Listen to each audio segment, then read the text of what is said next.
نسمي بالله ونصلي على رسول الله. ومن أعالي جبال فيفا حاسوي معاكم العريكة الجنوبية، ذقتها عندهم في الجنوب وأخذت الطريقة. المكونات اللي راح أحتاجها عندي دقيق بر وعسل وتمر منزوع النوى، وأكيد راح أستعمل السمن الجنوبي، وتقدروا تستعملوا أي نوع سمنة أو زبدة. أول خطوة في قدر على النار راح أنزل التمر منزوع النوى ونقول بسم الله، وحنضيف الموية المغلية وراح نفكك التمر ونخليه على نار وسط لين يغلي بالكامل. حنقلب التمر مع الموية بالمضرب الشبكي تقريبا من 2 ل3 دقايق لين يبدأ يغلي ويتفكك عند التمر.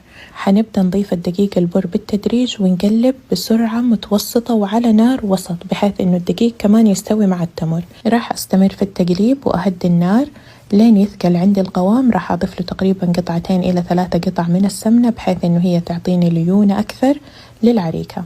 بعد ما تستوي كذا حيكون شكلها ريحتها تفتح النفس. نحطها في صحن التقديم ولكم كامل الخيار، سواء حابين تحطوها في حافظة أو تحطوها في صحون صغيرة وتقدموها زي ما تحبوا. وبالملعقة راح أسوي تجويف بسيط في الوسط أحط فيه السمنة والعسل. راح نزينها بقطع من التمر ونقدمها من ألذ الوصفات الشتوية.